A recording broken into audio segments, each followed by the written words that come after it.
मैं एक बात कहती रही हूँ कि अगर आप मेरे फसाने पढ़ के मुझे नहीं समझ पाए तो मेरे हकीकत बयान करने से क्या हाक समझेंगे। मैंने शुरू बचपन से बहुत कम उम्र से पढ़ना शुरू किया था साहित्य, मतलब बहुत ही कम उम्र थी। मैं 9 साल की थी जब मैंने ब्रदर्स कैरामाज़ोव पढ़ा, किन्हीं कारणों से। तो मुझे 2 बातें इससे हुई कि जब मैंने अनेक लेखकों को पढ़ा तो किसी एक का प्रभाव मेरे ऊपर नहीं हुआ। मतलब मैं अपने को किसी परंपरा में नहीं मानती, सभी लेखों का प्रभाव मुझ पर मिलजुल कर हुआ कि साहित्य जो है वो अपनी तरह से लिखना होता है। जैसे मैं कह रही थी कि मैं जोशी जी को अपना गुरु मानती हूँ। गुरु मानने का मतलब ये नहीं है कि आप उसकी तरह लिखें। गुरु मानने का मतलब ये है कि जैसे उसमें हिम्मत थी अपनी तरह लिखने की, आप में भी हिम्मत हो पूरी तरह से अपनी तरह लिखने की। मुझे याद आ रहा है, मैंने एक बार जगदम्बा प्रसाद दीक्षित से कहा था कि आप मेरे पसंदीदा लेखक हैं, अगर मैं चाहूँ भी तो आपकी तरह नहीं लिख सकती। मगर असल बात यह है कि मैं लिखना नहीं चाहती। अपनी तरह लिखने में बहुत जोखिम है और आप जानते ही हैं कि मैंने उसको बहुत झेला भी है। मगर मैं ये मानती हूँ कि हमारे पास हर आदमी के पास कुछ ना कुछ नया कहने को ज़रूर होता है, मगर वो कहीं हम किसी परंपरा से जुड़े रहना चाहते हैं, इसलिए हम वो नया कहने से कतराते हैं और उस जोखिम को उठाना चाहिए।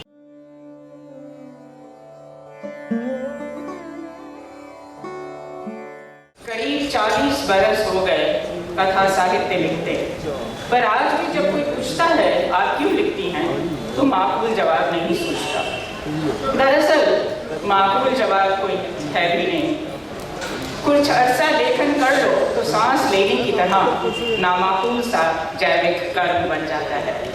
उसे जो चाहो नाम दे लो, दीवानगी, भावावेग, चिंतन, प्रतिरोध, इस दुनिया से अलग दुनिया बनाने की पैगंबरी ख्वाहिश। जो कहोगे वाजिब होगा, पर जो नहीं कह पाओगे वो ज़्यादा वाजिब होगा। कुछ अपरिभाषित सा जो जीने की मजबूरी की तरह स्वतः होता चला जाता है। यूँ मैंने गद्य की सभी विधाओं पर लिखा है, पर आज बात उपन्यास पर करूँगी, क्योंकि मेरे लिए आज उपन्यास की नवाजिश का दिन है।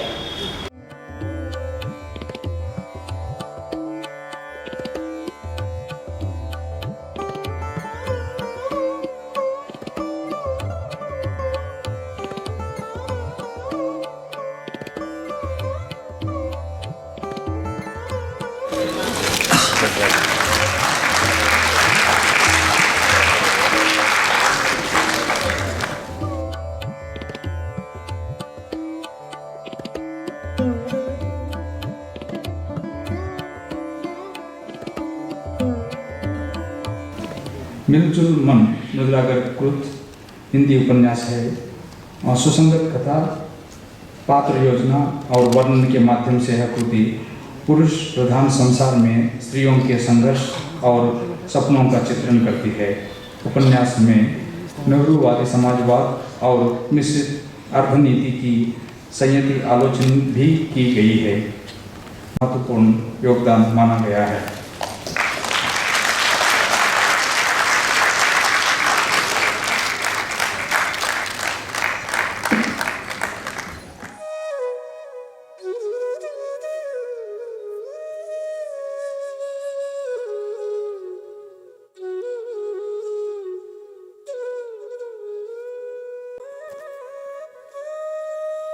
जब भी उपन्यास पर बात होती है, एक संपादक का कथन याद आ जाता है। बोले कि इसमें है क्या, रोज एक पन्ना लिखिए, एक साल में 365 पन्नों का उपन्यास हो जाए। बात भी तर्कसम्मत, पर इसका क्या करे कोई कि पहला पन्ना लिखने में ही 10 अरब 365 दिन लग जाए। और कभी ऐसा हो कि एक पन्ना फी रोज के बजाय पूरा अध्याय लिखा जाए और 26 दिनों में उपन्यास तैयार हो जाए। मौत तो साहब पहला पन्ना लिखने में है। मुझे क्या बुरा था मरना अगर एक बार होता। 10 बरस तक मर मर कर पहली पंक्ति लिख पाने का अनुभव कटगुलाब और अब मिलजुल मन में हुआ। कुल 26 दिनों में जिंदगी और मौत को यकसां तेज रफ्तार से झेल जाने का अनुभव सिर्फ एक बार चितकोबरा लिखते हुए हुआ। मुझे क्या बुरा था मरना अगर मिसाले याद होता। उपन्यास सिर्फ लेखक नहीं लिखता, 2 पत्तों पर सांस लेता वक्त भी लिखता है। एक वो जिसमें लेखक खुद जीता है और एक वो जिसमें वो किरदारों को जगाता है। उपन्यास की भाषा भी लेखक की लाख निजी होती हुई उसकी चुनी हुई नहीं होती। उसे किरदार चुनते हैं, वो वक्त चुनता है जिसमें वे जीते हैं। कह सकते हैं कि उपन्यास लेखन का सत्व है अतिक्रमण, व्यक्ति द्वारा समष्टि का और समष्टि द्वारा व्यक्ति का अतिक्रमण, कथानक में घटित का अतिक्रमण, समय इतिहास और समाज से प्रतिबद्ध रहते हुए वाद की एकांगी प्रतिबद्धता से का अतिक्रमण। दरअसल उपन्यास लिखना निजी जिंदगी को हलाक करके नई जिंदगी शुरू करने जैसा है। पुनर्जन्म जैसी जिंदगी नहीं जो जब मिले तो हो पूरी तरह अपनी। ये नई जिंदगी औरों से उधार ली हुई होती है। बतौर पेशबीनी खुद को लो या दूसरों को फर्क नहीं पड़ता, हर हाल पर काया प्रवेश करना पड़ता है। बार बार काया को पहचानने समझने की कोशिश करो। अपने जिए देखे सुने पढ़े सुने के बिना पर ही खुद को नकारो और दूसरों की जिंदगी में दाखिल हो। फिर उसे ऐसे लिखो जैसे खुद जी रहे हो। तुम लिखो किस्सा, पाठक को लगे उसकी आप बीती है। कुछ पन्ने लिखने पर तुम भूल जाओ कि बीती भले तुम पर हो, अब ये कहानी है उनकी जो उपन्यास के किरदार बन चुके और अपनी कहानी कहलवाने के लिए तुम्हें माध्यम की तरह इस्तेमाल कर रहे हैं। यानी उपन्यास वो बला है जिसमें हम अपनी रजामंदी से हलाक होते हैं दूसरों के हाथों। इस आपबीती और जगबीती की टकराहट को मैंने अपने इस उपन्यास मिलजुल मन में अलग ढंग से महसूस किया।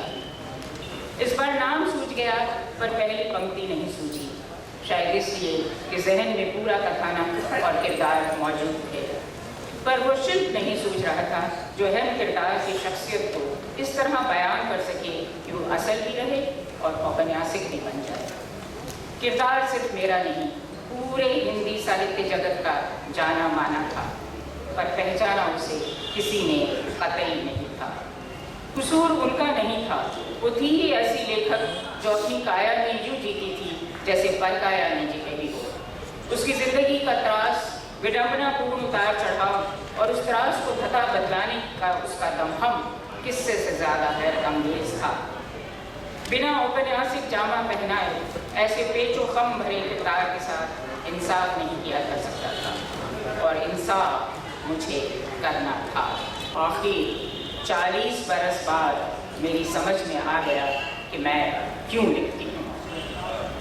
चारों तरफ छाए त्रास से पैदा हुई दिल की लगी को झेल पाने का इससे बेहतर हथियार क्या होगा कि कत्ल भी ना करना पड़े और इंसाफ भी हो जाए। शायद उपन्यास मेरे मन के सबसे करीब है, क्योंकि उपन्यास के साथ आप बहुत वक्त गुजारते हैं और उपन्यास के जो किरदार होते हैं एक तरह से उनमें परकाया प्रवेश होता है। कविता आपने नहीं लिखी कभी? ऐसा तो नहीं कहूँगी, मैंने कुछ कविताएं लिखी हैं अंग्रेज़ी में। अब मालूम नहीं क्यों मैं जब कविता लिखती हूँ तो वो अंग्रेज़ी में क्यों लिखती हूँ, और वो बहुत ही निजी प्रेम कविताएं रहती हैं कि मेरे हर उपन्यास में एक कविता रहती है। लेकिन कविता पढ़ती हैं आप? हाँ, पढ़ती हूँ, बराबर पढ़ती हूँ। और गद्य में ही शायद मेरा कवि मन अपने आप को अभिव्यक्त करता है, क्योंकि मुझे गद्य और पद्य में इतना अंतर मालूम नहीं पड़ता, बल्कि मुझे लगता है आजकल का जो कविता है उसमें विचार ज़्यादा है और जो हमारा गद्य है वो शायद कविता के ज़्यादा करीब है, उसमें भाव संवेग ज़्यादा है। हाँ, वैसा कोई बड़ा विभाजन तो मैं भी नहीं मानता।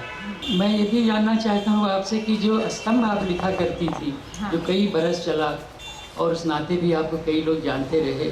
तो ये जो स्तंभ लिखने की प्रक्रिया थी, उसमें आप कई विषयों पर लिखती थी। जाहिर है कि आपकी रुचियाँ भी बहुत व्यापक रहीं उस अर्थ में लिखने की। आप समाज, राजनीति, भाषा और तमाम जो भी चीज़ें आपको किसी को भी परेशान करती, किसी भी नागरिक को, उनको लेकर आप लिखती रही हैं। फिर वो बंद हुआ। अब कोई स्तंभ लिखने की इच्छा होती है? स्तंभ मैंने बहुत साल लिखा प्रिया जी। पहले 5 साल रविवार में लिखा, जो जिसका नाम परिवार था, आपको बतलाऊँ। और मैं जानती थी परिवार पर तो मैं लिखूँगी नहीं, तो मैंने उसको पहले ही अपने स्तंभ में परिवार को परिवेश की तरह परिभाषित कर दिया था। और फिर मैं मेरा पहला स्तंभ गैस त्रासदी पर था, भोपाल गैस त्रासदी पर था रविवार में। और उसके बाद में जो बच्चे काम करते हैं, बच्चे कामगर हैं, बाल श्रमिकों पर, इन पर सब पर, तमाम चीज़ों पर लिखती रही। उसमें कहीं कहीं मैंने यात्रा वृत्तांत भी लिखे जब यूरोप वगैरह गई। मगर बाद में जो मैंने स्तंभ लिखा जो ज़्यादा लोकप्रिय भी हुआ, वो इंडिया टुडे में था, जो 7 साल तक लिखा, और वो कटाक्ष था। और मैं समझती हूँ कि मुझे इंडिया टुडे का बहुत शुक्रगुजार होना चाहिए कि उन्होंने ये पहचाना कि मेरा जो तमाम लेखन है उसकी जो मूल अंतर्धारा है वो व्यंग्य की है या आयरनी की है। मृदुला जी, हाँ। मैंने पहले तो वो किताब नहीं पढ़ी थी, अभी हाल में पढ़ी, कृति और कृतिकार। वैसे आई भी अभी है शायद। हाँ। और उसकी कुछ चीज़ें बहुत अच्छी लगी।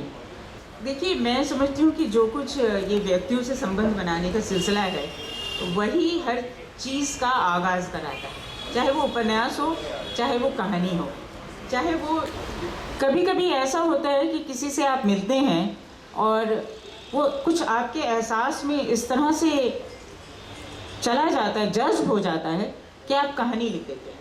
मैं एक कहानी का जिक्र करूँगी कि मैं एक घर में गई, वहाँ पर मैंने देखा कि मेज़ पर बड़े करीने से खाना लगा हुआ है, तो और एक महिला है, उनसे मैं बात कर रही थी। इतने में उनके पति आए।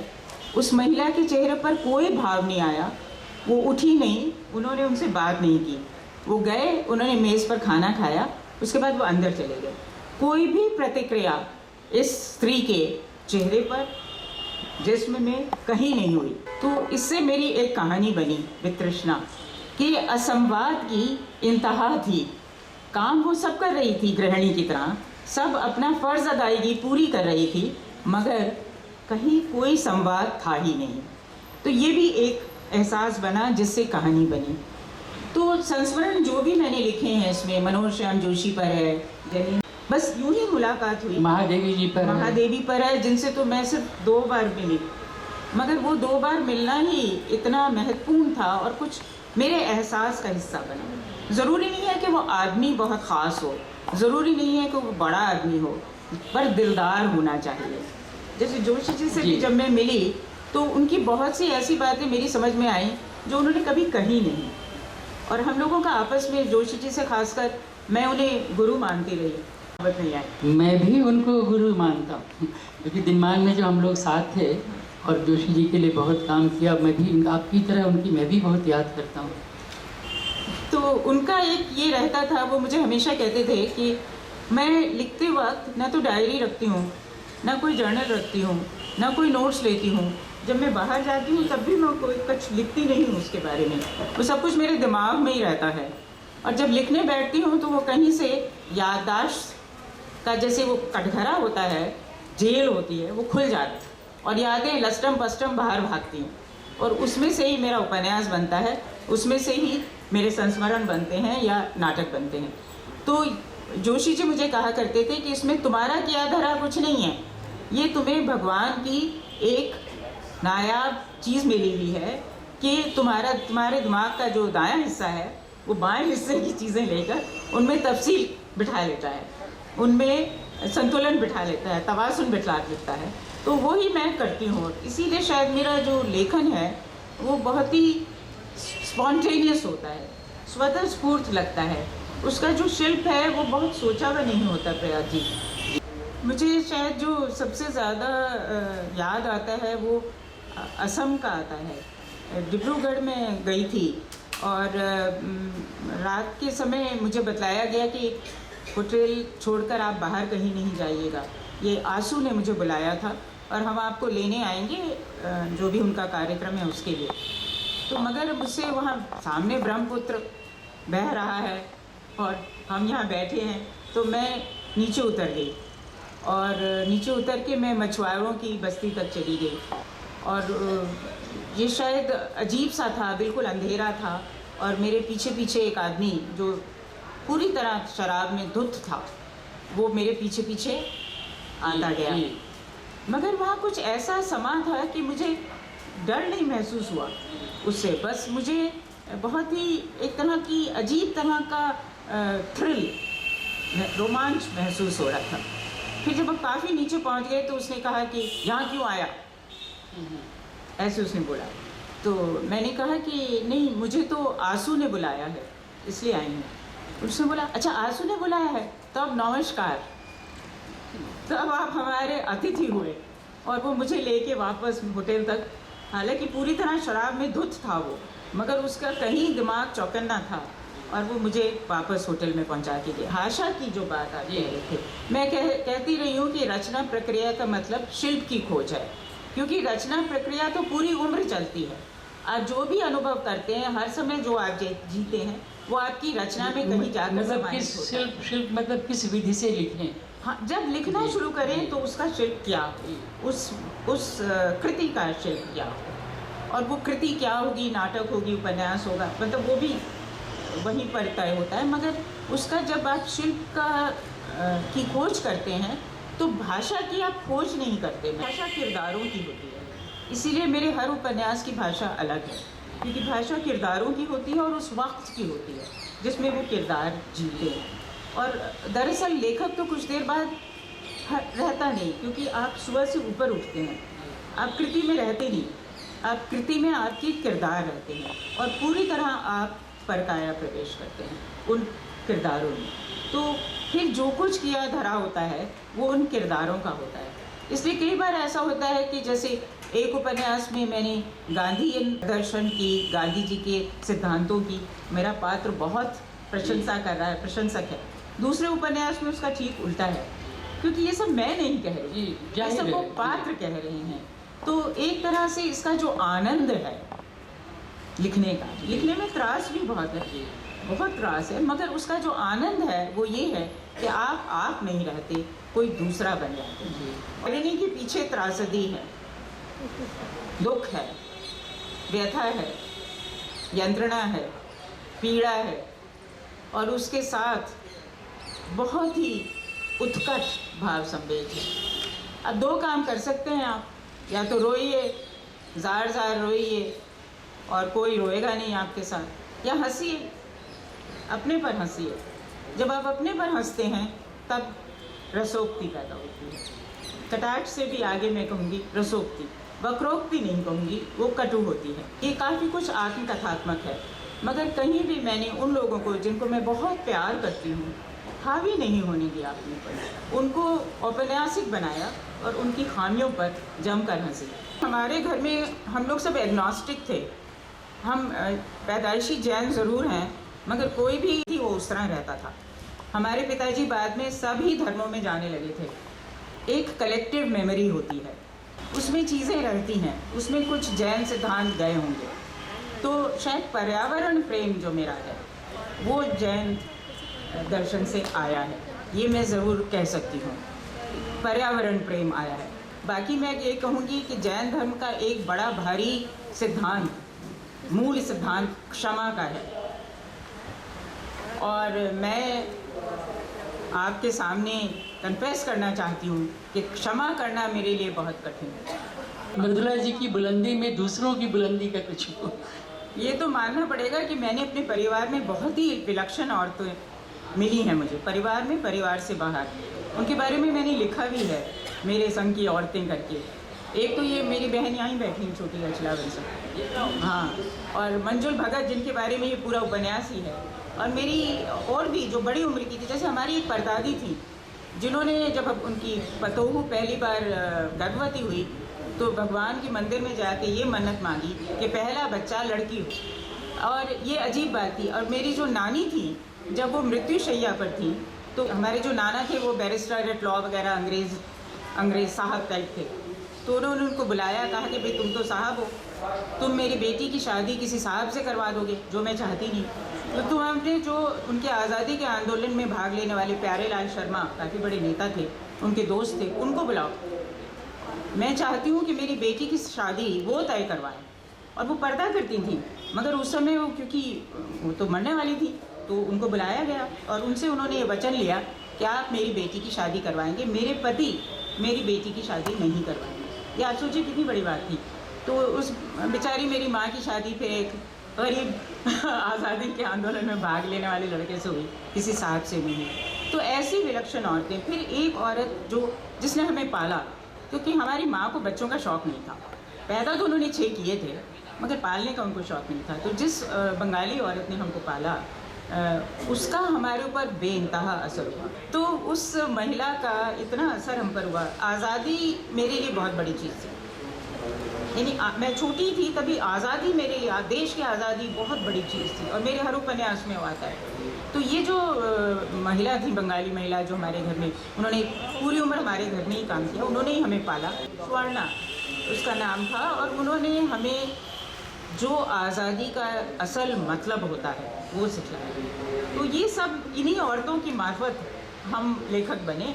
इन्हीं औरतों की मार्फत ये औरतें हमारी लेखन में आई। और बल्कि जब लोग कहते थे भाई ये तुम कैसी औरतों के बारे में लिखती हो, ये ऐसी औरतें नहीं होती, मैंने कहा भाई होती हैं, हमें तो ज़िंदगी में रोज़ मिलती है, और नज़र होनी चाहिए देखने के लिए। हमें तो ज़िंदगी में रोज़ मिलती है, और इसीलिए हमारे उपन्यासों में आती है। मैं समझती हूँ कि जो यथार्थ है उसके प्रलोभन को नकारना, उसका अतिक्रमण करना, और उसमें कल्पना से उसे अतिरंजित करना, तभी आप लिखते हैं। यथार्थ तो छूटता नहीं, बल्कि जब आप फंतासी लिखते हैं उसमें ज़्यादा यथार्थ रहता है। Firstly, I don't think I have ever been dominated by a man, writer, critic or anything. Never in my life have I desisted from writing anything I want to write. Even after I was arrested. Even after I was arrested for a book, my next book was even more offensive. You write because you want to offend. That is one way you can dissent. You see, a writer is a dissenter. If you don't offend, why write? मैंने एक उपन्यास का अनुवाद जो चितकोबरा का मैंने किया, वो तो कुछ ऐसा हुआ कि चितकोबरा लिखने के करीब 20 साल उसी मनस्थिति में पाया, उसी मूड में पाया। जब मेरा मन हुआ कि कुछ वैसा ही लिखूं, तब मैंने उसका अनुवाद किया। और जैसे उपन्यास 26 दिनों में लिखा था, वैसे अनुवाद भी कुल 26-27 दिनों में कर दिया। तो वो तो एक तरह से क्रिएटिव था, पुनर्रचना जैसा था। बाकी दूसरा तो उपन्यास, एक अनित्य उपन्यास में मैंने हिस्सेदारी की अनुवाद में, तो बहुत ही कष्टकर था, बहुत कष्टकर था, मगर बहुत मेहनत की मैंने, क्योंकि मुझे ये लगता था कि भाई जो कुछ हिंदी में लिखा गया वो अंग्रेज़ी में आना चाहिए। 80% तो आए, 90% न सही 80% तो आए, 100% तो आ नहीं सकता। तो वो काफ़ी कष्टकर था, मगर मेरे मन में कुछ ऐसा ख्याल नहीं था कि अंग्रेज़ी में कर दूंगी तो ज़्यादा लोग मुझे जानेंगे। नहीं, हिंदी जानने वाले मुझे जाने काफ़ी है। बल्कि मैं ये ज़रूर चाहती हूँ कि मेरी किताबों का अनुवाद अन्य भारतीय भाषाओं में हो, जैसे बांग्ला में हो, जिसे सुबोध पढ़ सकें। फिर मुझसे ऐसा प्रश्न ना करें क्या मैं कभी डरी हूँ। तो वो हो, और वो हुआ है, मलयालम में हुआ है, मराठी तो वाकई होनी चाहिए भारतीय भाषाओं में अनुवाद। एक बहुत इंटेलेक्चुअल पर्सन है, वो अपने मदरहुड को कैसे देखती है? जो हमारा बेटा था उसके बारे में तो मतलब वो इतना अनयूजुअल था, हमें बिल्कुल भी पता ही नहीं था कि बच्चे कैसे पालते हैं। मगर वो हाइपोटोनिक बच्चा था। हाइपोटोनिक बच्चा मैंने कभी पहले ज़िंदगी में सुना ही नहीं था कि क्या होता है। उसका मतलब ये होता है कि उसका his brain is more developed than his digestive system, with the result that he doesn't want to drink milk, he doesn't want to suck, he hates sucking. Now if a infant hates sucking, how is he going to get nourishment? मतलब mother's breast also he doesn't like to suck, bottle also he doesn't like to suck. अच्छा, this we didn't know for the first 2 months. मतलब he used to keep on crying, and he used to cry for long stretches of time, and he wouldn't drink milk. Then we found a doctor in Banaras who was originally an allopath, but then he became an Ayurved. तो बहुत famous वैद्य थे, पटवर्धन नाम था उनका। तो उन्होंने बतलाया कि ये होती है, ये एक बीमारी होती है और इसमें वो बच्चा सक नहीं करना चाहता क्योंकि it takes too much time. तो उसका ब्रेन तो डेवलप्ड है, डाइजेस्टिव सिस्टम डेवलप नहीं है। तो उसको क्या करना होगा कि व्हाट ही टोल्ड कि पुराने ज़माने की बोतल हो जो दोनों तरफ से खुलती थी ना, और शायद तुम लोगों ने तो देखी भी नहीं, सुनी भी नहीं होगी। उसमें बहुत गाढ़ा दूध बनाओ, पीछे का निपल खोल दो और जब वो उसके मुंह में लगा दो 15 मिनट में पूरा दूध अंदर चला जाएगा। और नहीं तो जब सो रहा हो तब लगा दो, क्योंकि वो सोता बहुत कम देर था। और उसके साथ उन्होंने खैर कुछ दवाइयाँ वगैरह भी दी और within 2 days it showed results, and within 10-15 days he was absolutely fine. And then he said, अच्छा अभी इसको सॉलिड खाना दे दो 3 महीने में, एक खिचड़ी बना के दो, सेरेलेक वेरेलेक क्या बकवास, खिचड़ी बना के दो और इसको भैंस का दूध पिलाओ एंड सॉलिड्स खिलाना मत, कभी उसको खिलाना मत, उसको कभी बच्चे की तरह ट्रीट मत करो। तो हमने वो बैठने लगा था 5 महीने में आराम से, तो हम उस कुर्सी मेज खरीदी हमने, एक छोटी केन की और उसमें बैठ के उसके सामने रख देते थे खाना। और कहता है केले का वो मैश करने की जरूरत नहीं है, भरते बना के देने की। केला पकड़ा दो हाथ में खा लेगा, अंडा रख दो वहाँ उबाल के उठा के खा लेगा। And that's what he did. When he was 3 he insisted every day कि मुझे स्कूल जाना है। तो मैंने कहा भाई तुम्हें स्कूल के बारे में पता क्या है कि नहीं मुझे स्कूल जाना है। तो मैं ले गई उनके स्कूल में, जब उसका नाम तो नहीं याद, but this was a private school run by British woman. तो मैंने कहा भी इस इंसिस्टिंग के स्कूल जाना है, ठीक है आई एडमिटेड। तो एक दिन हम गए तो पूरा नर्सरी हॉल बड़ा सा था, उसमें आशु अकेला बैठा था पूरे हॉल में। मैंने सोचा इसको पनिश किया है, आई वाज वेरी एंग्री। तो मैंने सुना कि म्यूजिक की आवाज़ आ रही है, तो walk to the music room. तो इसके साथ के सारे बच्चे गा रहे थे, टीचर गाना नर्सरी राइम उनसे गवा रही थी।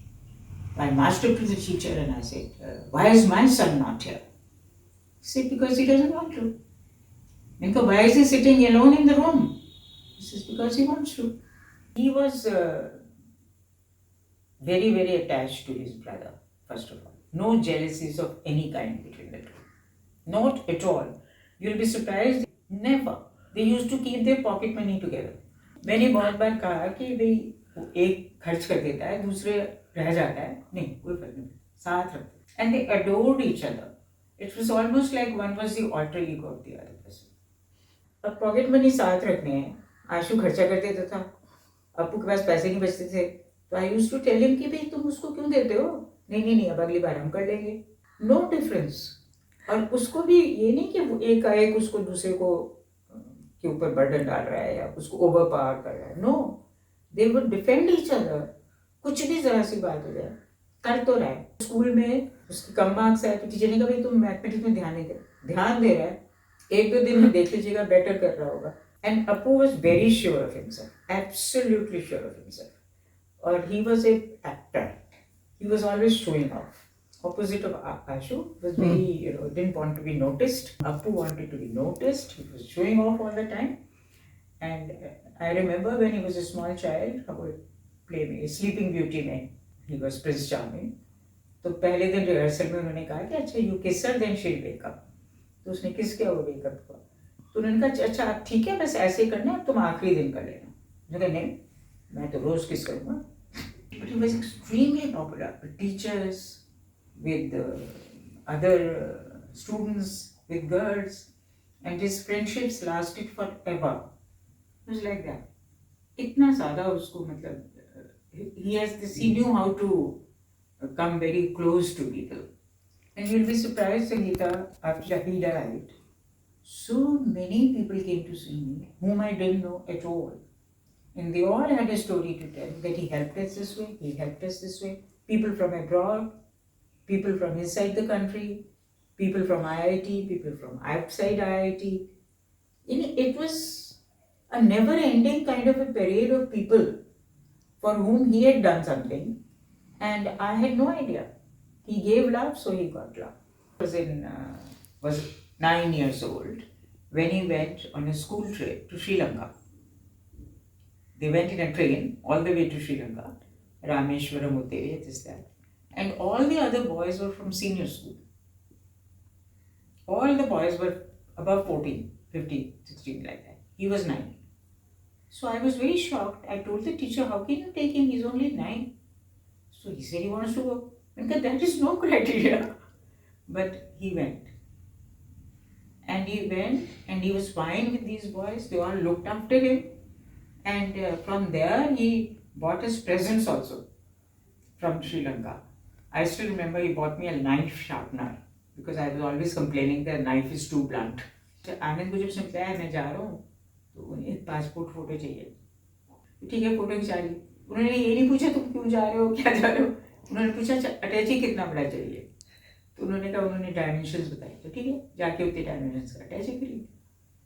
He never said कि don't go. I was very nervous, but I had schooled myself.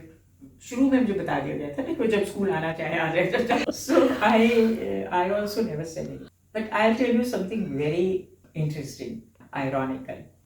सब कुछ हो गया, everything was packed and all. And Ashu, of course, very stoic, no emotions. Just before he left, he told me कि जितने दिन मैं श्रीलंका में रहूँ, तुम दिल्ली से बाहर मत जाना. तो मैंने कहा, मेरे दिल्ली से बाहर जाने से तुम्हें क्या फर्क पड़ेगा? तो उसने कहा, नहीं, तो उतने दिन तुम कहीं नहीं जाना. So will you believe it? I did not go anywhere. कोई गोष्ठी हुई, प्रोग्राम हुआ, I did not go. People asked me कि भाई क्या बेवकूफ़ी की बात है, वो वहाँ श्रीलंका में बैठा है, तो वो कह गया है तो तुम नहीं जा रही हो. Because I understood.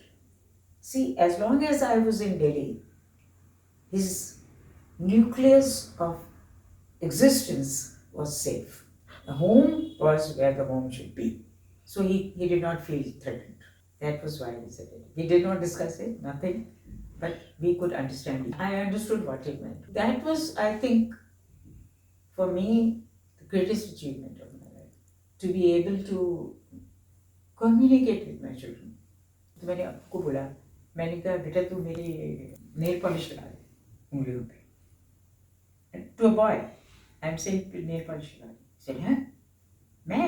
I said, हाँ, तू नेल पॉलिश इतनी देर में मेरे बाल सूख जाएंगे, फिर तू बाल में से वो निकाल देना मेरे rollers. Then he just hesitated for a second. Then he said, अच्छा दरवाज़ा बंद कर लेते हैं. And he put it. He put the nail polish.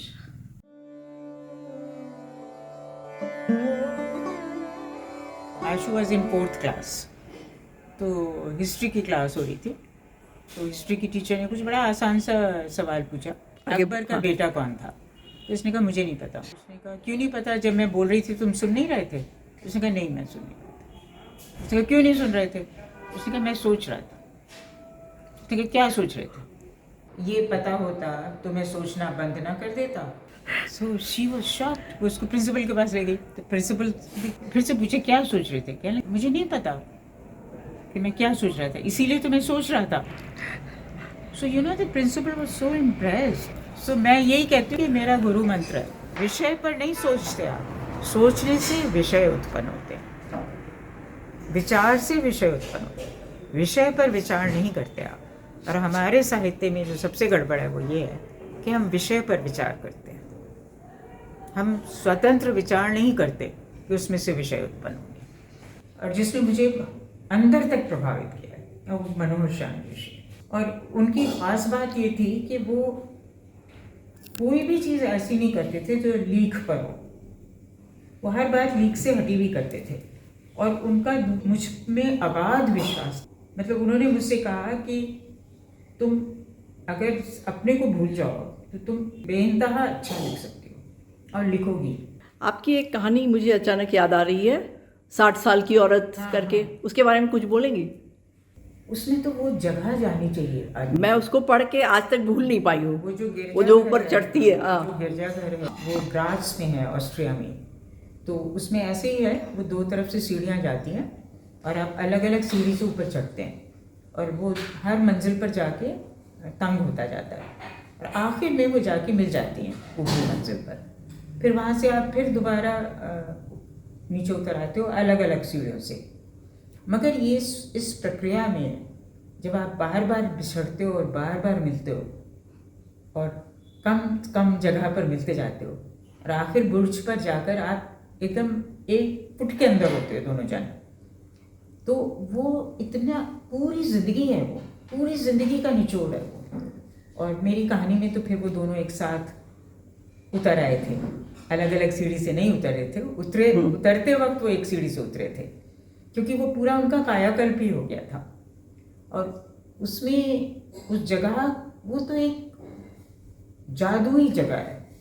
मतलब जैसे जैसे आप जाते हो ना, आप बदलते जाते हो, आप बदलते जाते हो, अंदर से भीतर ही जाते जाते हो। और बड़ी अद्भुत कहानी है कि मतलब उसको पढ़ने के बाद मुझे लगा हिंदी में मैंने इस तरह का कुछ भी नहीं पढ़ा है। और बाकी तो खैर उसमें ये है कि वो 60 साल की जब हो जाती है तब उसके अंदर इतनी सेल्फ कॉन्फिडेंस आता है, उसकी अस्मिता सुदृढ़ होती है कि वो आराम तसल्ली से कह सकती है कि वो उससे प्यार करती है। जब वो 40 साल की थी तब वो नहीं कह पाई थी।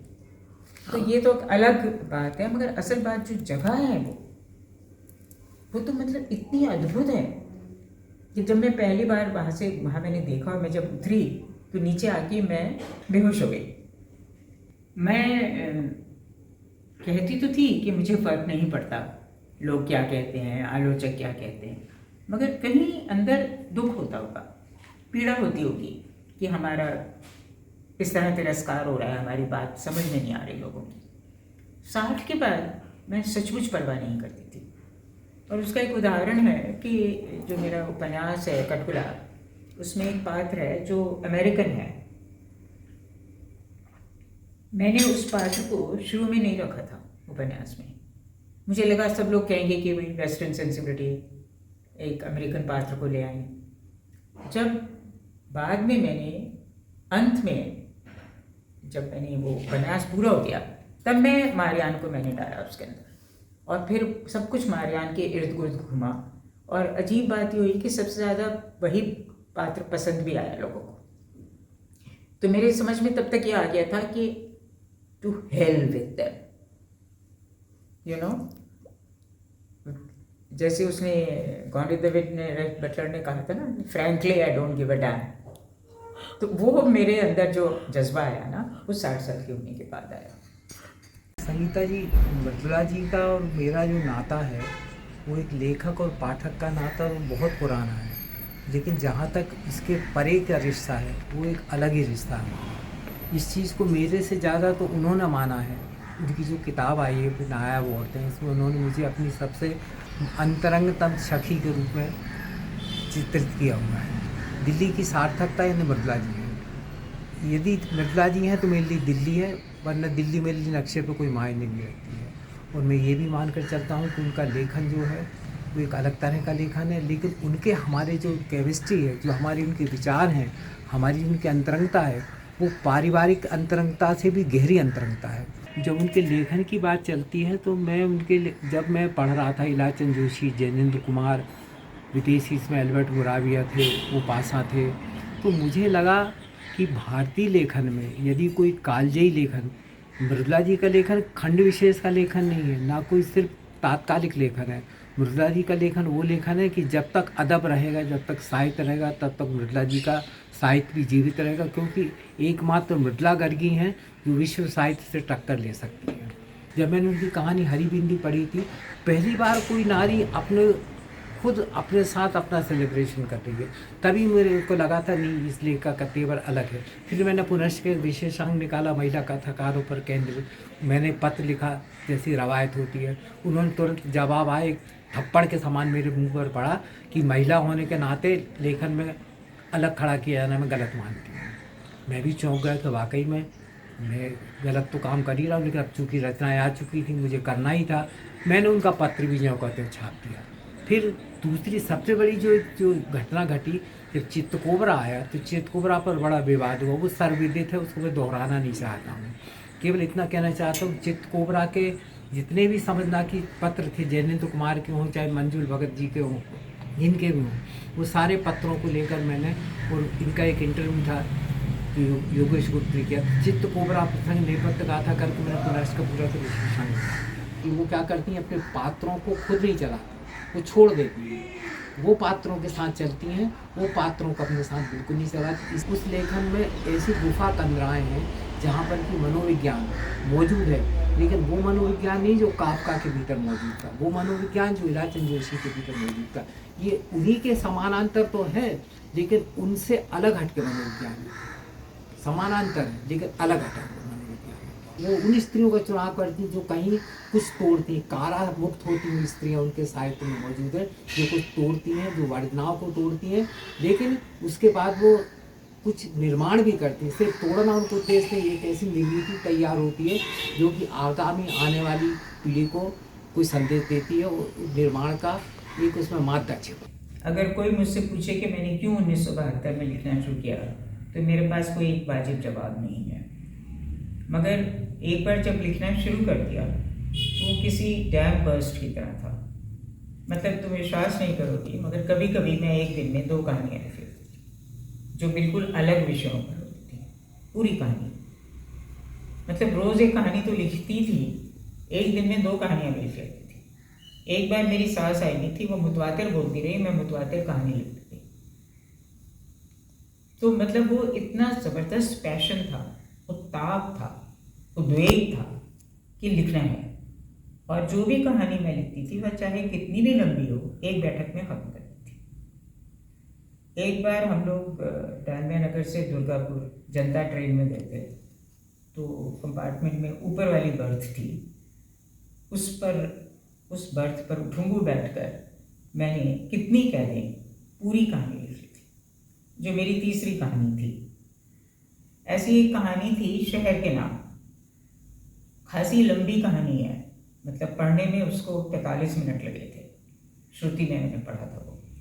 तो वो मैंने जब लिखनी शुरू की तो कारण मैं तुम्हें बतलाना चाहती हूँ कि कारण जो होता है कहानी लिखने का, जब पक तो रही होती है आपके अंदर बहुत भीतर से, एक क्षण आता है, जुनून का एक पल आता है, जब आप उसको लिखने लगते हैं। उसको जुनून का पल ही कह सकते हैं और कुछ नहीं कह सकते।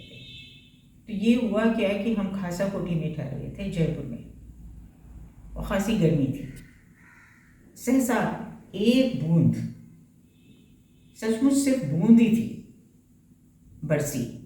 और वो लाल रंग की खासा कोठी जो है लाल पत्थर की है जयपुर में, उस पत्थर पर एक बूंद, फिर दूसरी बूंद, फिर तीसरी बूंद, जिसको वहाँ कहते हैं बूंद से बूंद मिल गई। जब वो हुआ तो पूरा माहौल बदल गया, सब कुछ बदल गया। और मैंने वो देखी बूंद, और अंदर जाके कमरे में मैं ये शहर के नाम कहानी लिखने लगी, जिसका बारिश से कोई मतलब नहीं है, न जयपुर से कोई मतलब है, मगर वो एक लड़की की कहानी है जो बिल्कुल अलग हटके नक्सलाइट भी बन जाती है, बहुत कुछ अलग तरह की लड़की है, उसकी कहानी है। और मैं इसको लिखती गई, जितना कागज़ था ख़त्म हो गया। फिर मैं वहाँ जो लिफाफे पड़े थे, उन लिफाफों के को मैंने फाड़ा और उन लिफाफों के पीछे मैं लिखने लगी। तो अंततः वो लिफाफे भी ख़त्म हो गए। तब मुझे जो भी वहाँ कतरन पतरन मिली उस पर मैं उसको लिखती गई, मगर मैंने वो कहानी पूरी करके छोड़ी। इस दरमियान जब मैं वो कहानी के अंत पर पहुँच रही थी तो मेरे पति मतलब आनंद बाहर गए हुए थे, तो वो आ गए। तो वो आए तो उन्होंने अंदर झांका तो उन्हें कुछ बड़ा अजीब माहौल लगा, इतना अजीब माहौल लगा कि वो कमरे में नहीं आए, वो बाहर ही बैठ गए। फिर जब कहानी ख़त्म हो गई तब मैं उठी, फिर मैंने इन्हें कतरने बतरने बटोरी और फिर बाद में उस कहानी को मुकम्मल हो किया। और दरअसल ये बहुत, मुझे खुद भी इस पर यकीन नहीं होता है कि मैं उसको फिर ख़ास बदलती नहीं थी। जब लोग कहते हैं कि ना हमने एक ड्राफ्ट लिखा फिर हमने दूसरा ड्राफ्ट लिखा, तो ऐसा कुछ होता नहीं था। उसको सिर्फ थोड़ा बहुत कहीं ज़ुबान भाषा बदलनी होती थी, या कहीं लगा कि भैया गैप है उसको भरना होता था, उतना भर ही करती थी। तो ये जो भी मैंने लिखा बहुत उद्वेग में लिखा हमेशा। और एक कहानी मैंने लिखी थी, झूलती कुर्सी इसका नाम था। वो मैंने, हमारे घर में एक बालकनी होती थी, उस पर एक झूलती कुर्सी पड़ी थी, रॉकिंग चेयर, जो अभी भी है हमारे घर में पड़ी हुई है। तो उस पर बैठ के मैं लिख रही थी, और ये बिल्कुल अमूर्त कहानी है, एब्स्ट्रैक्ट कहानी है। और ये मैं झूलती जा रही थी उस पर, कुर्सी पर। हम कई घरों में रहे हैं, एक ऐसा घर था जिसमें एक बालकनी थी बड़ी सी, और उस बालकनी में काफ़ी पौधे भी रखे थे। मगर ख़ास बात ये थी कि उस बालकनी पर एक रॉकिंग चेयर पड़ी थी, झूलने वाली कुर्सी। तो उस पर बैठ के मैंने एक कहानी लिखनी शुरू की और वो कुर्सी को मैं झुलाती भी जा रही थी जब मैं लिख रही थी। तो वो झूलती कुर्सी ही उस कहानी का नाम है। काफ़ी लंबी कहानी है वो। जब मैं लिख के चुकी तो मेरा पूरी शिद्दत से मन हुआ कि मैं नीचे कूद जाऊँ। मतलब इतनी एक्सप्रेसिव थी कि मेरा मन हुआ कि मैं नीचे छलांग लगा दूँ और अपनी ज़िंदगी ख़त्म कर दूँ, क्योंकि अब और इससे बेहतर कुछ नहीं होगा। बाद में मैंने ये जब यादव जी को ये बात बतलाई तो उन्होंने कहा हमें अपनी ज़िंदगी में आज तक लेखन से एक्सप्रेसिव नहीं मिली। तो ये बहुत नायाब बात है कि आप ऐसा महसूस कर सकें। तो मुझे भी लगता है कि शायद बहुत लोग सिनॉप्सिस बना के, भूमिका बना के, सोच के कि इसका ये प्लॉट होगा लिखते हैं। मेरे साथ ऐसा नहीं होता। एक और भी मैं तुम्हें अजीब सा उदाहरण दे सकती हूँ। सब पागलों वाले उदाहरण हैं ये हम रानीखेत में थे और रानीखेत में एक पुराना होटल है, बहुत पुराना। उसमें बहुत सारे तो पीपरी के पेड़ हैं, कुछ 4-5 पेड़ हैं, गुत्थम गुत्था है। तो उनके नीचे एक बेंच पड़ी है। अगर आप उस बेंच पर बैठे तो कितनी भी तेज़ बारिश हो आपके ऊपर बारिश की बूंदें नहीं पड़ती। तो मैं उस बेंच पर बैठकर मैंने एक कहानी लिखनी शुरू की, वो दूसरी नाम से। तो मैं वहीं बारिश में लिखती रही। तो जो आसपास के लोग देख रहे थे उन्हें लगा कि कोई पागल है और वो दूर है मुझसे। और मैं वो लिखती गई, बारिश पे थम गई, ख़त्म हो गई, धूप निकल आई, मैं उसको लिखती ही रही।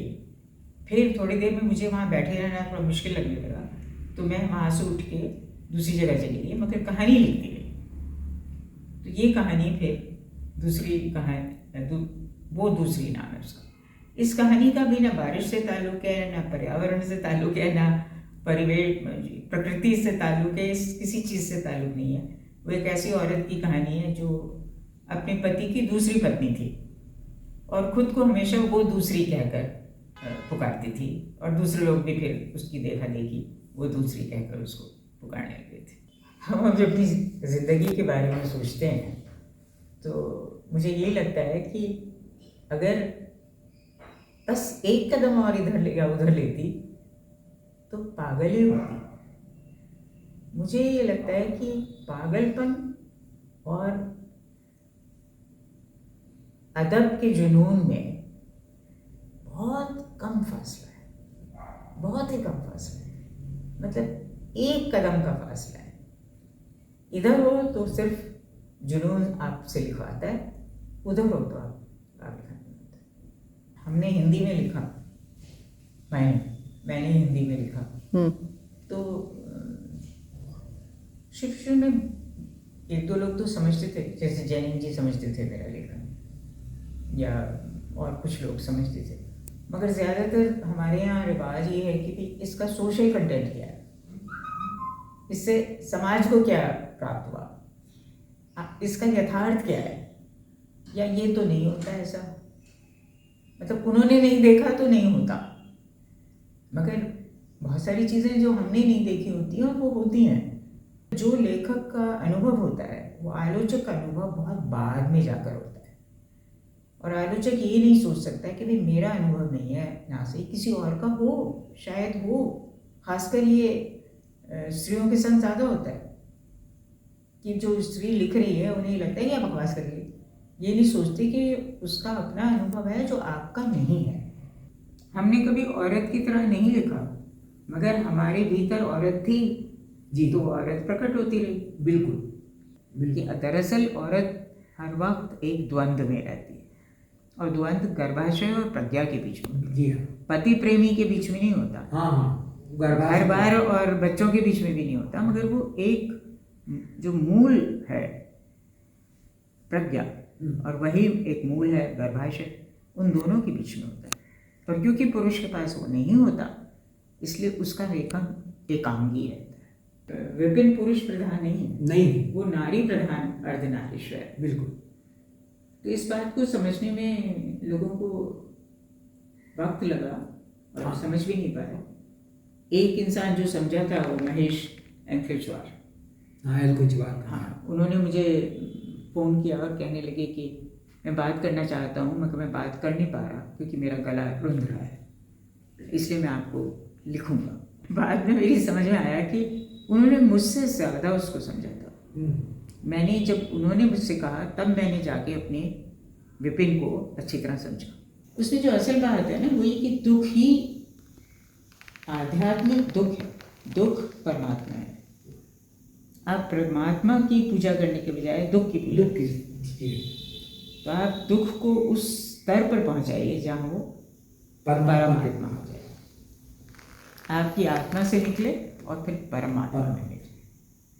ज़रूर तुमने नाम सुना होगा, उसका नाम मैं बहुत लेती हूँ और लोग नहीं लेते।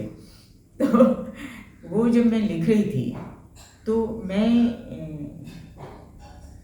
जब उसके आखिरी पन्ने लिख रही थी तो हुआ ये कि अचला और उसके पति राज वो मुझे मिलने आए। तो हम पहली मंजिल पर रहते थे, तो ये वहाँ तक आए सीढ़ी चढ़ के, और इसने दरवाजे पर कहा अचला ने कि नहीं, अंदर नहीं जाते, मुझे लग रहा है कि मृदुला उपन्यास ख़त्म कर रही है दरवाजे के बाहर से, और ये वापस जाएगी। और काफ़ी दूर से आए थे, ऐसे कोई बराबर में नहीं रहते थे, और सचमुच में उपन्यास ख़त्म कर रही थी।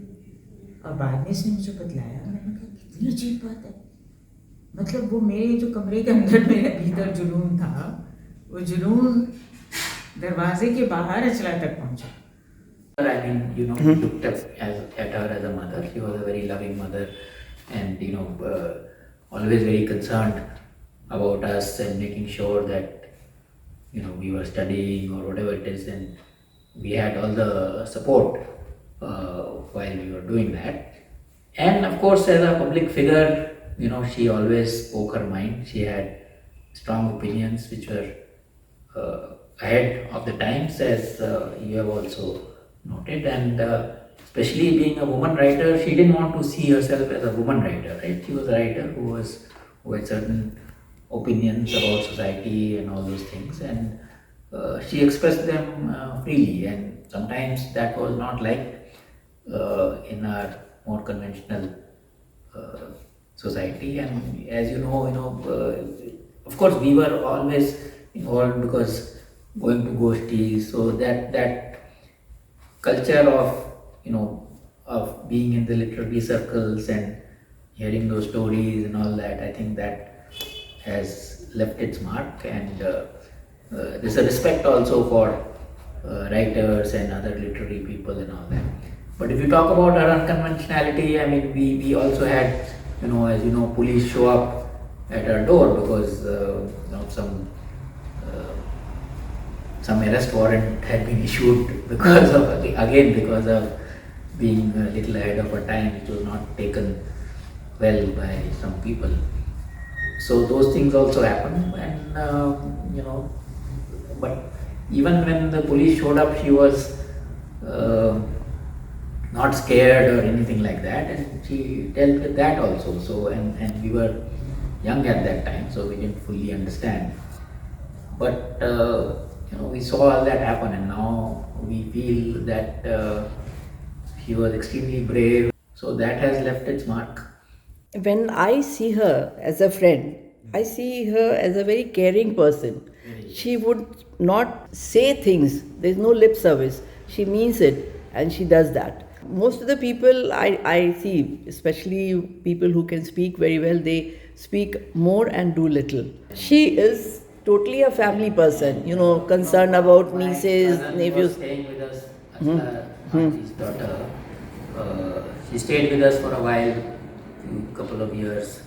So that also, she took care of her also, just like her own child. So all that was also very nice for us, we tried. So we see two parts of her, When it comes to a family, she is the, a mother who takes care of the family. She has very strong motherly instinct. Yes. But at the same time, when it comes to show her protest, Yes. So she's a writer of protest. always been like that. Correct. So those two aspects are there, and we did see more of that. Of course, we saw her more as a mother. Now, a very personal question. Your mother says that you had an exceptional bonding with your brother. Most of the siblings, when they are young, they fight with each other. But I'm told that both of you had a perfect understanding. We also fought as young in this thing, but as you grow older, then you stop fighting, and those fightings are petty fights. I mean, those are not, doesn't mean that you're not close to each other, and that happens. Did you ever feel that your mother was closer to your younger brother, or her affection was more towards the younger child? No, I never felt anything like that. There was no jealousy or rivalry. एक बात संगीता तुमसे कह रहे हैं जो बार बार मुझसे पूछी गई है और जिसका जवाब मैंने कभी दिया नहीं है। ये शुरू हुआ चितकोबरा जब मैंने लिखा, जो 1979 की बात है, अब 50 बरस होने का है। तो अजीब सी बात थी कि ज़्यादातर जो लेखिकाएं थीं, औरतें थीं जो लिख रही थीं, वो हमेशा ये कहती थी कि उसमें हम ही देखते हैं, लोग हमारे उपन्यास में, कहानी में हम ही देखते हैं। अच्छा, मैंने कहा बड़ी अजीब सी बात है, मुझे कभी किसी ने नहीं देखा मेरे उपन्यास में। और चितकोबरा जैसा उपन्यास जिसके ऊपर इतनी ज़बरदस्त कंट्रोवर्सी हुई, उसमें भी कभी किसी ने ये नहीं सोचा कि ये मैं अपने बारे में लिख रही हूँ। सिर्फ एक बार मुझे याद है, ये बड़ी मज़ेदार सी बात है, कि राजेंद्र यादव गाड़ी में थे और आनंद मेरे हस्बैंड थे। तो यादव जी ने मुझसे पूछा कि वो कौन है, हरी आँखों वाला आदमी है इसमें चितकोबरा में। तो मैंने कहा कोई भी हो सकता है, आप भी हो सकते हैं। तो उसके बाद वो बिल्कुल चुप हो गए और ये बात उन्होंने दोबारा नहीं पूछी। मगर फिर मेरे मन में कई बार आया कि कोई तो था जिसने मेरे जीवन में प्रवेश किया और सब कुछ बदल गया। लिखना भी मैंने तभी शुरू किया, दरअसल 1975 में मैंने लिखना शुरू किया। और हम छोटी छोटी जगहों पर, कस्बों में तो रहते ही थे, अरसे से रहते थे। 63 से लेके ही हम छोटी जगहों में रहे हैं, तो कोई महानगर का या नगर का दबाव मेरे ऊपर नहीं था। मुझे सुविधा थी सॉलिट्यूड की, मतलब एकाकी हो पाने की। अकेलापन नहीं था, कोई अकेलापन कभी महसूस नहीं किया, मगर अकेले हो सकने की सुविधा ज़बरदस्त थी। और इससे अच्छा माहौल तो लिखने के लिए कोई हो ही नहीं सकता। मगर सिर्फ इसलिए कोई नहीं लिख सकता कि लिखने की सहूलियत है। सहूलियत होने से आप नहीं लिखते हैं, वो कोई जुनून होना पड़ता है। जब तक वो जुनून ना हो आप नहीं लिखते हैं। और वो जुनून का पल कब आएगा वो आप जानते नहीं हैं।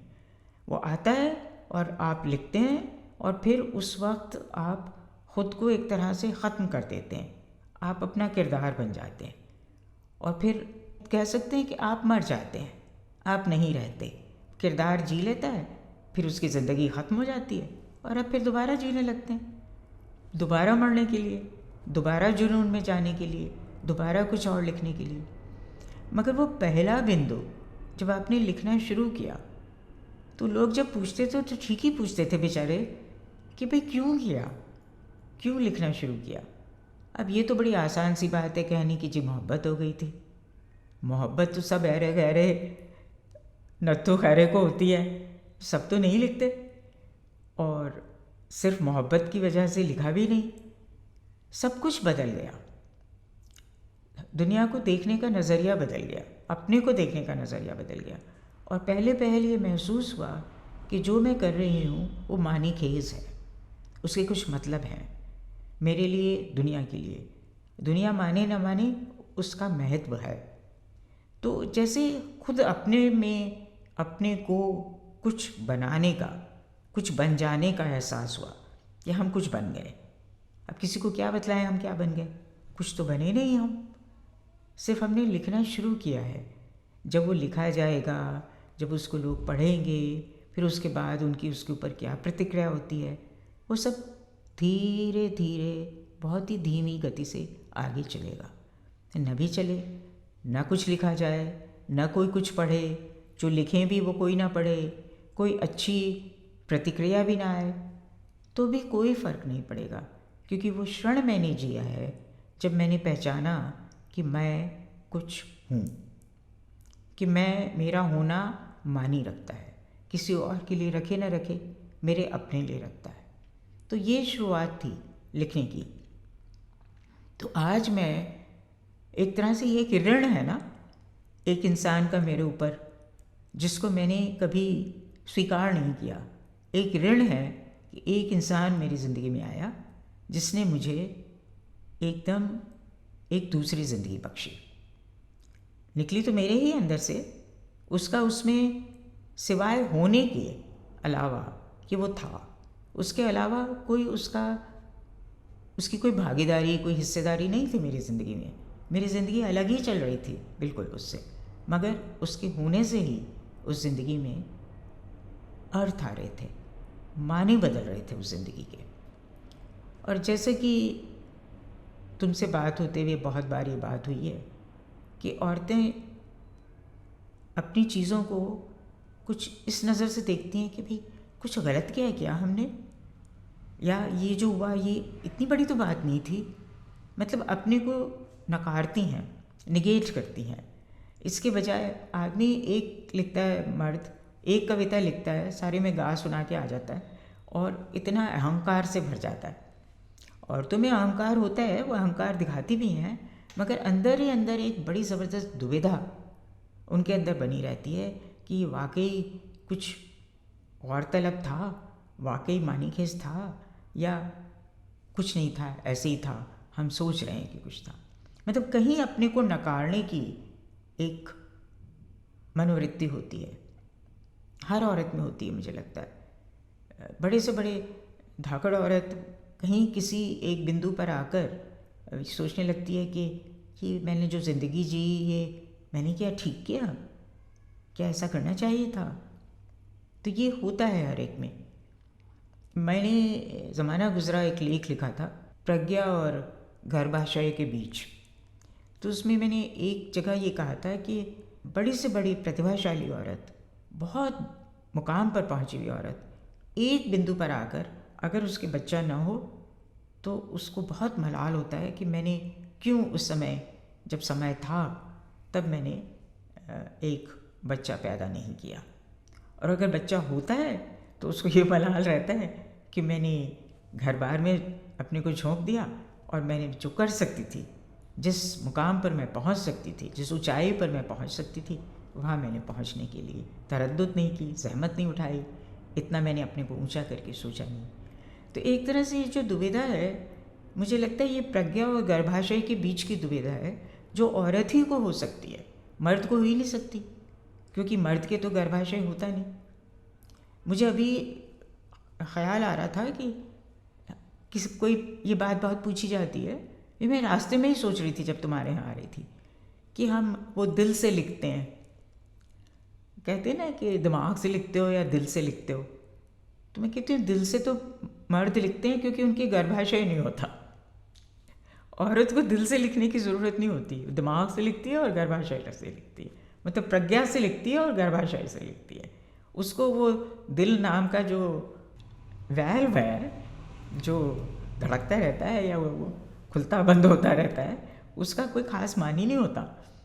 तो मानी है प्रज्ञा का और गर्भाशय का, और उसको दोनों को हम कहीं कहीं नकारते भी चलते हैं। मोहब्बत और शादी ये दो अलग चीज़ें होती हैं, मैं समझती हूँ। हर हिंदुस्तान में तो ये पता ही है लोगों को, क्योंकि मोहब्बत करके शादी बहुत कम लोग करते हैं। जहाँ अमूमन करते हैं और टूटती रहती है और फिर मोहब्बत करते हैं और फिर शादी करते हैं, वहाँ भी वो लोग जानते हैं कि ये दो अलग चीज़ें होती हैं। मगर मोहब्बत अपने में पूर्ण होती है, अपने में पूरी होती है। ज़रूरी नहीं है कि आप मोहब्बत करें तो उस आदमी के साथ रहें, उससे शादी करें, उससे रोज़ बात करें, ये बिल्कुल ज़रूरी नहीं है। मगर उसकी एक बड़ी ज़बरदस्त लिप्सा तो अंदर बनी रहती है कि इस आदमी से अपनी बातें शेयर करें। तो मेरे साथ जो हुआ, एक अजीब सी बात हुई संगीता। मैंने जो एक उपन्यास लिखा चित कोबरा नाम का 1979 में, उसमें एक बात बार बार आती है। उसमें स्त्री पुरुष हैं जो प्रेमी हैं, वो कहते हैं अब हम 30 साल बाद मिलेंगे, क्योंकि जब 60 साल से ज़्यादा उम्र हो जाती है तो लोग फिर कोई छींटाकशी नहीं करते, फिर कोई लोकापवाद नहीं होता। और 30 साल बाद मिलेंगे तो तुम सोच ही सकती हो, जानती हो, मैं भी जानती हूँ कि ये प्योर फैंटेसी है। ये एक फंतासी थी कि मिलेंगे। भाई कोई मिलता है 30 साल बाद भला? 30 साल का वक्फा कोई छोटा वक्फा होता है? तो ये सिर्फ फंतासी है जो उस उपन्यास में आती है, और वो बहुत पैशन के साथ उस पर बात की जाती है, एक जुनून में उस पर बात की जाती है। मगर अजीब बात जो हुई कि जो फंतासी थी वो सचमुच घट गई। 30 साल बाद वो फिर मिले, और अब जब मिले तो साक्षात नहीं मिले, एक दूसरे को देखा नहीं, एक दूसरे से बोले नहीं। जो बात हुई वो सिर्फ ईमेल के द्वारा हुई, सिर्फ ईमेल के द्वारा। मगर वो जब बात होती थी तो वो पुरानी जो यादें थीं उन्हीं के बारे में बात होती थी, मगर वो इतने गहराई से होती थी और उसमें वो इतनी शिद्दत से एहसास होता था उन बातों को जीने का, जैसे अब भी जी रहे हैं। तो उन यादों को जीने का जो एहसास था वो इतना जुनूनी था, इतना पैशनेट था कि वो वाकई घटता हुआ लग रहा था। तो मैं कहूँ कि जो फिक्शनल था वो 30 साल बाद ऑटोबायोग्राफिकल हो गया। ये तो बहुत होता है कि आपके साथ जो घटा उस पर आपने फिक्शन लिख दिया। ये शायद कम होता होगा या शायद नहीं हुआ हो अब तक कि जो आपने फिक्शन लिखा था वो घट गया, वो ऑटोबायोग्राफी हो गई। ये भी बहुत बार हुआ है कि लोग, ये तो बहुत ही कॉमन सी चीज़ है कि चिट्ठियाँ लिख और फिर अंततः मिलते हैं, या एक दूसरे को मेल कर रहे हैं और फिर अंततः मिलते हैं। यहाँ उल्टा है, मिले हुए हैं, प्रेमी रहे हैं और बाद में उसी ज़िंदगी को, उन यादों को ईमेल के माध्यम से जीते, सिर्फ ईमेल के माध्यम से। और फिर भी वो जो यादों की दुनिया है वो बहुत सघन है, वो ऐसी नहीं है कि काल्पनिक हो, काल्पनिक तो है ही नहीं, वो एकदम असली है, वास्तविक है, रियल है। और उसमें से फिर शायद उस बिंदु पर मैं पहुंची, उसको लिख लेने के बाद जब मैं बहुत आराम से अपनी तमाम यादों पर एक किताब लिख पाई, जो मैंने हाल फिलहाल लिखी है। बड़ी अजीब सी बात है कि एक ज़माने में मैं गणित में, मैथमेटिक्स में बहुत अच्छी होती थी, मगर मैंने फिर मैथमेटिक्स किया नहीं। मैं इकोनॉमिक्स ज़रूर की, मगर बाद में तो छोड़ ही दिया, लिखने लगी। अभी हाल फिलहाल मैंने रामानुजन, उसके बारे में पढ़ा और फिर उसकी फ़िल्म देखी, तो मेरे ऊपर एक ऐसा जुनून तारी हुआ कि ये सब बेकार है जो मैं कर रही हूँ। असल में मुझे मैथमेटिशियन होना चाहिए था। और फिर मैंने ढूंढ के उसकी फ़िल्म वो वाली देखी जो तमिल में बनी थी पहले। जो अंग्रेज़ी में बनी है उसमें वो है ही नहीं, वो ज़मीनी हकीकत जो थी उसकी ज़िंदगी की, और जो ज़बरदस्त रहस्य था उसमें। भाई कहाँ से आते थे उसके पास फार्मूले, जो अब जाके लोग उनको किसी तरह से समझ पा रहे हैं, अब तक नहीं समझ पाए उनको। और वो कहता था मुझे देवी देती है। अब देवी देती है या अपने आप सोते जागते वो आ जाते थे। तो मैं किसी से कहूँ तो कहे पागल है ये औरत, अब ये 85 बरस की औरत, इसको उसका मन हो रहा है कि मैं मैथमेटिशियन रही होती। मगर तुम मैं सच बतलाऊँ, मुझे कभी कभी लगता है कि पूरी ज़िंदगी बर्बाद कर दी। वहीं रहना चाहिए था, उसी में आगे बढ़ना चाहिए था। और कौन जानता है मेरे पास भी देवी आती और मुझे भी कुछ ऐसी इक्वेशन दे जाती जो आज लोग फिर मेरे मरने के बाद उसको सुलझाते, सॉल्व करते। फिर मैं जानती हूँ कि ये बिल्कुल ही बहुत ही बेवकूफ़ाना बात है, मगर ये एक ऐसी बात है कि अगर कोई कहे कि आपके मन में अगर कोई चीज़ रह गई है कि ये नहीं किया, तो मैं कहूँगी कि ये चीज़ रह गई है, इसका कहीं आर पार नहीं है, इसका कोई शायद इसकी कोई नींव भी नहीं है, कोई फाउंडेशन भी नहीं है, इसका कोई तुक भी नहीं है। जैसे मेरे शुरू में ही मैंने अपनी कहानी में पूछा था कि तुक की क्या तुक होती है, तो ये वैसी ही बात है कि इसकी तुक नहीं है, मगर कहीं ये मेरी ज़िंदगी में जाके फिट बैठता है कि कुछ कर लेने के बाद मुझे हमेशा लगता है कि ये नहीं, कुछ और किए होते तो ज़्यादा अच्छा रहता। किताब में लिखती हूँ तो फिर मैं जुनून में लिखती हूँ, पूरी लिखती चली जाती हूँ, मगर बाद में मुझे लगता है ये ना लिखकर कुछ और लिखे होते तो शायद ज़्यादा अच्छा होता। उस सिलसिले में एक बात बतलाऊंगी, पता नहीं पहले कभी बतलाई है कि नहीं। एक मेरा उपन्यास है, उसका नाम है मैं और मैं, जो मुझे बहुत पसंद है। बाकी लोगों को कुछ को पसंद है, मगर ज़्यादातर उसकी कोई बात नहीं होती है। तो उसके कोई मैंने करीबन 200 पन्ने लिख लिए थे, और उसके बाद भी मैं लिखती जा रही थी, मगर मज़ा नहीं आ रहा था। मैं बार बार मुझे लगे कि भाई पता नहीं क्या हो रहा है, कुछ मज़ा नहीं आ रहा। फिर मैंने 100 पन्नों के करीब लिख लिए। फिर मुझे अचानक ख़्याल आया कि अरे किताब तो ख़त्म हो गई 100 पन्ने पहले ही, और मैं खामा से लिखे जा रही हूँ। क्योंकि वो किताब एब्सर्डिटी में जाके ख़त्म हुई थी। उसका जो अंत था वो एब्सर्ड था। तो कहीं जो अंदर बैठा हुआ वो मैथमेटिशियन है ना, तार्किक, उसको लगा भाई ये इसका आंतरिक तर्क तो कुछ हुआ ही नहीं किताब में। फिर मुझे समझ में आया कि किताब तो ख़त्म हो गई, ये उपन्यास ख़त्म हो गया और एक एब्सर्ड नुक्ते पर जाकर ख़त्म हुआ है। तब मैंने बड़ी तसल्ली से बैठकर वो जो करीब 100 पन्ने मैंने लिखे थे उनको चिंदी चिंदी करके फाड़ा। और सच बतलाऊँ, जितना मज़ा लिखने में आया था उतना मज़ा ही फाड़ने में भी आया। और तब वो किताब पूरी हो गई। तो ये बहुत कम लोगों को ये सुख मिला होगा कि अपनी किताब बैठकर फाड़ें। Dear ladies and gentlemen, it is an absolute honor to present before you our Lifetime Achievement Award to Mridula Garg, has been adorned with the Sahitya Academy Award, the Vyas Samman, and also the Hammett Grant from the Human Rights Watch, New York. Her stories have been translated into several languages, have transcended borders, captivating audiences across the globe. She has won acclaim for the audacity of her themes and the lyricism of her style. Mridula Garg has depicted her female characters as free from guilt, which seems to be an inseparable part of almost every woman's psyche these days. Today, as we honor her, we not only celebrate her extraordinary achievements, but also recognize the profound impact her storytelling has left on us. What have I exactly achieved? That's what I ask myself. As far as writing is concerned, that's all right. I have written more than 30 books, and I've been read by probably thousands of people. When I started writing in the 70s, the reading habit was robust. Now it is on its last legs. People don't want to read. And a writer is no use unless there are readers. Ultimately, the supreme person in this whole writing, reading, literature scene is the reader.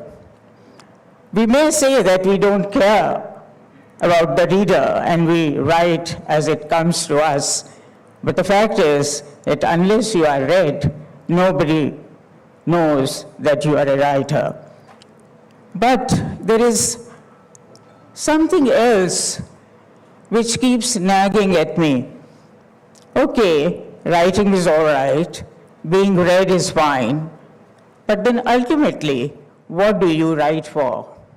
Ultimately, what does literature do? The popular reply to that is nothing. Literature does nothing. Because really, literature doesn't go out on the roads and do anything. But it does something which only literature can do. And it can do that only if you read it, only if there are readers. And that is, it changes the perception of the people who read the book. It changes how they perceive themselves and others. It teaches them to look at others with compassion and magnanimity. It teaches them to be less hateful. It teaches them to not neglect those who may be less privileged than them. And most of all, when you read a book and you find that a character has taken a decision in a very difficult situation to resist oppression, not of himself or herself, but oppression of other people. And he has taken a brave step, a bold step to do that. When you read that, you feel, okay, if this man or woman could do it, why can't I? And that then inspires you to do something, to beat the conservative modes, the prejudiced ideas that most people follow. And that ultimately changes the nature of society, makes it more tolerant, it makes it more diverse, it makes it less hateful and less violent. But on that score, if we look at it, are we less hateful and less violent? Has literature really done that? No, it has not. In fact, we see hatred and violence all around us, now more than ever. Every time I feel happy about my writing, the image of millions of children being massacred in Gaza rises before me. And I feel words are useless, that books don't matter. And it's not that Gaza is only in Palestine. We have our own Gaza. We have millions of children dying, not with bombs or gunshots, but of poverty, of malnutrition, of disease. They are killed by the poison of poverty slowly. This slow death is equally horrible. So literature has failed so far. But are books irrelevant? Do books not matter? No, I cannot say that. Yet I write. I still hope in my heart that literature and its readers will change the world, that somehow we will learn to fight the evil in us and will rise up better people, more tolerant, more loving, more aware of the so-called other, full of empathy to bring the other to us and make him or her our own.